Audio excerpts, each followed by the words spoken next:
If you've talked on a cell phone or browsed the internet, you've more than likely benefited from an FPGA. While not commonly known outside of technology circles, FPGAs, or Field Programmable Gate Arrays, are more often used in applications where huge amounts of data must be processed and routed in real time. Invented in the mid-80s, FPGAs have rapidly added capabilities over the past decade and are being used in an expanding range of applications. Everything from medical image equipment to factory automation to AI speech recognition systems to broadband cellular networks. And what sets the FPGA apart from other electronic devices is that it can be programmed at any time to update or even completely change its functionality. It's truly the chameleon of the electronics world. Thanks for joining me here on Architecture All Access FPGA.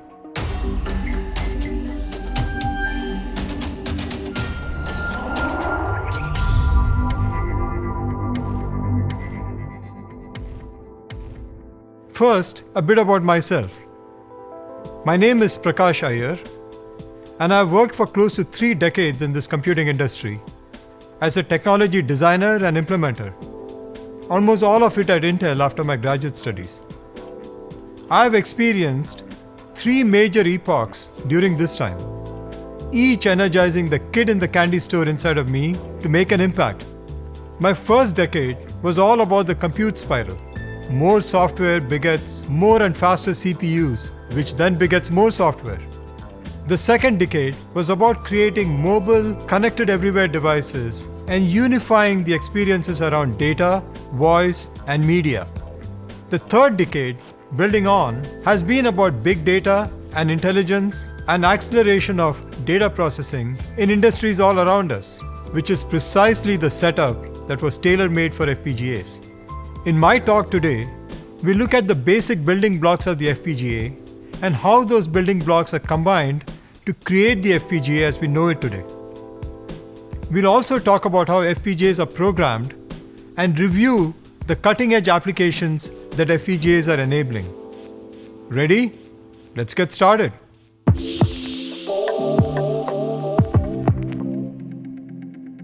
Field Programmable Gate Arrays, or FPGAs, as they are called by the community of engineers that use them, are truly a modern marvel.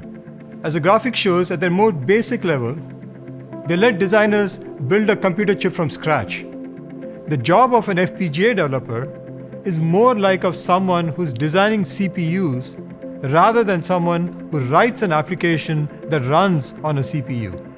When most software developers code in a language like Python or C++, they're describing what operations they want to happen on the data. In a CPU, those 2 numbers are fetched from memory, they're fed into a digital circuit with an instruction that says to add the 2 numbers together, and the result comes out and can be used however the programmer needs. FPGA developers are writing code that describes a physical structure to be built, compared to a programmer who already has a structure and is controlling how the structure operates or is used. The FPGA developer, in the case of adding 2 numbers, would write code that would describe the digital circuit that adds the 2 numbers together. But maybe we are getting ahead of ourselves here. Let's take a step back and first talk about digital logic design, what it is, and how it relates to an FPGA.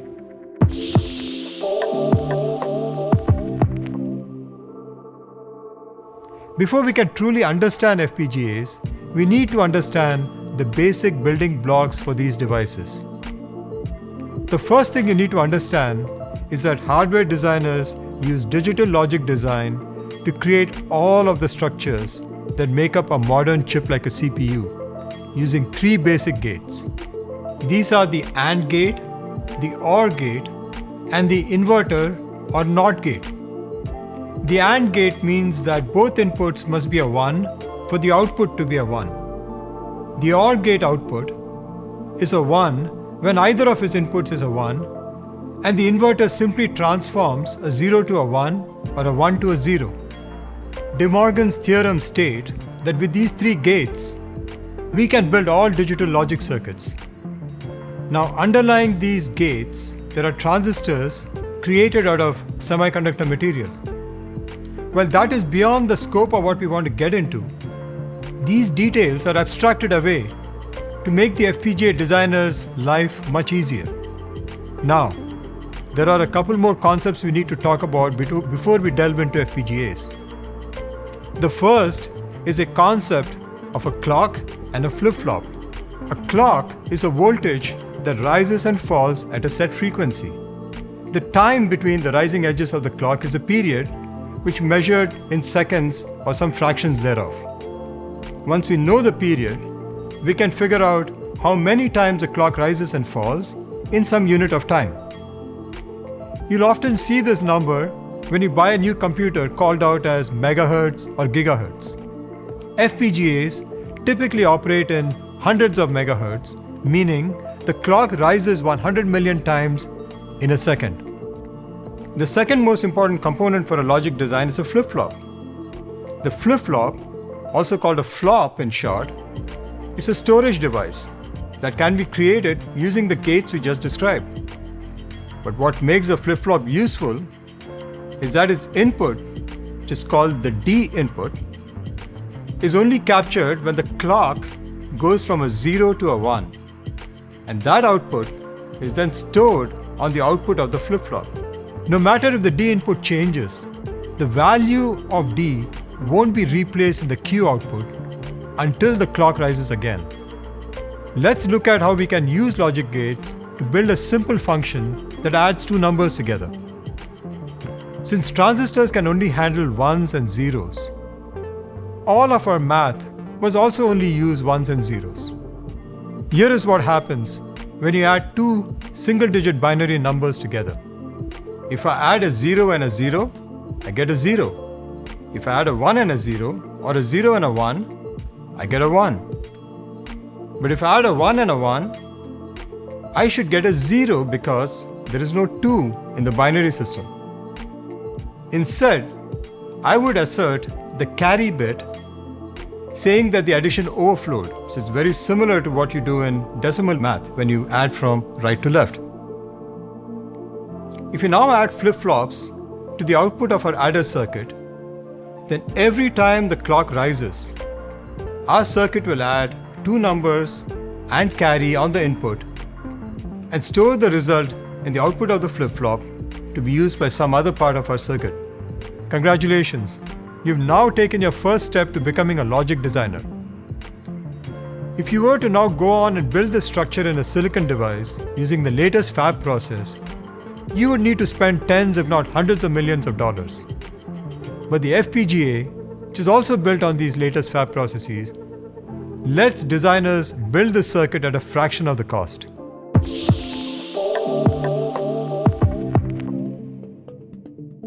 Now that you understand basic logic gates, flip-flops, clocks, you know the basics of what it takes to make an ASIC. An ASIC is a custom-built chip that only a single company uses. Now these chips are all around you, from your microwave to your smartphone to your car. The semiconductor material this chip is built from might be tweaked for the application. For instance, a low-power wireless camera compared to a high-end gaming console. The benefit of designing these chips is that they're extremely fast and power efficient for their target application. The downside is that they cost millions of dollars to design, and if you mess up the design, say you build a subtractor instead of an adder, they can cost millions of dollars to fix and take months and months to build a new device. And finally, they only really work for a specific set of applications. This is where the FPGA can really shine. While it is not quite as fast or quite as low power as what you would have built with an ASIC, an FPGA can be reprogrammed in a matter of seconds with a new feature, a new application, or a fix for a current application, even being reprogrammed when it's deployed in the field. While the per unit cost is quite a bit higher to a specific ASIC, mid-volume applications often are more cost beneficial when built with an FPGA because of the ability to modify the implementation to adapt to the evolving solution requirements.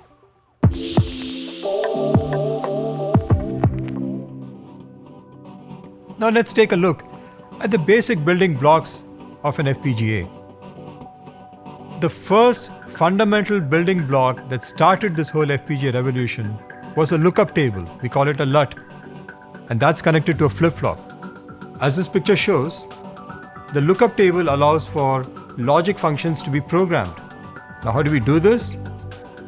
We do this by populating the outputs of a logic function for some number of input variables into a specific set of memory locations. And we call these the LUT masks. And then we use logic input values to select the outputs of a set of multiplexers to produce an output. Suppose we have a 4-input logic circuit where the output is a 1 only when exactly 2 of its inputs are a 1, and that's what's shown in that truth table alongside that graphic. The outputs are loaded into this LUT RAM masked bits. Then when an input is applied, in my example, I've chosen 0, 1, 0, 1 for A, B, C, and D. The appropriate value is selected from the mask and presented at the output Y. These LUTs and flip-flops, as you can now see in this graphic, are now put together into larger structures called adaptive logic modules, or ALMs. As FPGAs have evolved, FPGA architects have added additional helper logic to make common functions like addition easier to implement. The basic LUT has also been enhanced so that it can perform as a single 8-input LUT or split into 2 smaller LUTs depending on the logic that needs to be implemented. The other fundamental building block of an FPGA is what we call programmable routing and interconnect. As the saying goes, you buy the FPGA for the logic, but you pay for routing. In modern day design, circuits can be incredibly complex. In ASIC designs, the routes are physically built as a wire that connects these flip-flops and logic gates. In FPGAs, these same routing wires are designed in a huge array that can be programmed to connect these LUTs and flops. The programmability is what makes the FPGA so flexible compared to the ASIC, but the programmability comes at the cost of making the wires slower in comparison. Imagine a top-down view of a city. The roads would be our routing and interconnects. The buildings would be our logic modules. A typical city has roads which allow traffic to flow between the lots of different buildings, so there isn't really a programmed route. Empty buildings also don't really have a purpose, so they don't have a specific task that they perform. This is the state that our FPGA starts in. The act of programming an FPGA is like configuring each building for a specific task, such as a restaurant or an office building, and setting the streets as a series of one-way routes. This lets us route the traffic, the data, from one building or a logic module to another in a predefined way. It's like extreme city planning.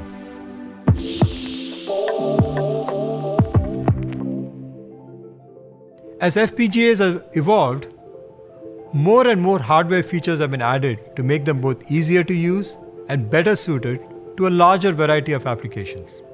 The first hardware feature to be added to FPGAs were larger on-chip writable memory blocks. The larger memory blocks are in the range of tens of thousands of bits with multiple read and write interfaces with hundreds or even thousands of these memory blocks dispersed all through the FPGA. Along with memory, digital signal processors or DSPs were added to increase the computational power to speed up floating point and other matrix math functions that are resource intensive to implement in discrete logic gates. Finally, many recent FPGAs have added complete processing subsystems that have CPUs and CPU peripherals built right next to the FPGA fabric. All of these building blocks are then paired with a rich set of programmable IOs to serve a broad range of applications, from video and media to Ethernet to platform connectivity. Modern FPGAs implement these IOs using chiplets or tiles that are then connected to this main FPGA chip. This not only allows different combinations of IOs to be introduced into our products, but it also allows IO features to evolve on a different time scale from the main FPGA. To go back and to extend our city analogy, memory blocks are like warehouses spread throughout the city where we can store data close to where it needs to be processed at a later time. DSPs and these CPU blocks are specialized buildings that can process the data with a fraction of the power, and the programmable IOs are those highways that connect our city to cities off our chip. The dilemma that FPGA designers face is how to balance programmable and hardened features. Since FPGA developers buy the entire chip, they are still paying for features that they may not need or use. On the other hand, if there are too few hardened features, then the device may not be competitive in the market because too much of the precious programmable logic has been used to implement features that could have been hardened. And hardened features are typically faster and lower power than what can be implemented in the FPGA programmable area. So what you end up with in the modern FPGA is a mixture of programmable logic and hardened functionalities such as CPUs or networking and storage protocol logic, security processors, cryptographic algorithms, or AI specialized DSPs. FPGAs are no longer a sea of gates. Rather, they are a complex mixtures of programmable logic and hardened optimized digital logic blocks, often targeted at specific markets, but still very useful in a wide variety of general markets.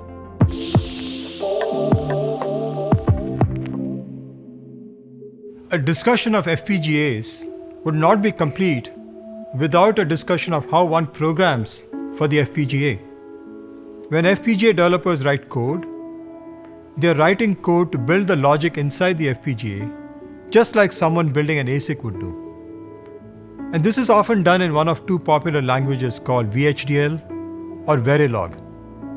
Now, once the hardware design is complete though, there is some amount of software that needs to be designed to interface the FPGA, and in the cases where the FPGA has an embedded CPU, software has to be developed for that CPU.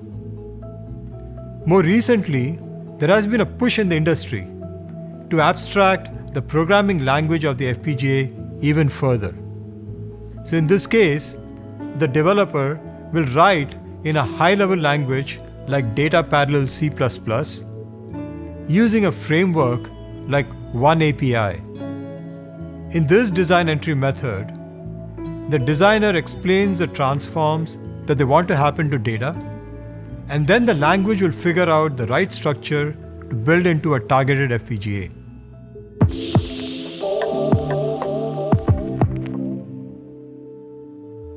You'll often see FPGAs in applications that are leading edge and requiring real-time, low-latency decisions to be made. We see these types of applications across a variety of use cases, from real-time Internet of Things and embedded edge applications, to network security, to wireless networks, to cloud and enterprise data centers. The other application area we are very excited about is AI. AI is still in its infancy, and we see AI in just about every industry. It's an interesting area in that the technology continues to evolve, which means there are newer and newer algorithms, newer and newer protocols which are being defined and deployed. And those lend themselves very well to FPGAs because FPGAs have those programmable blocks on which you can actually implement those AI algorithms and deploy them.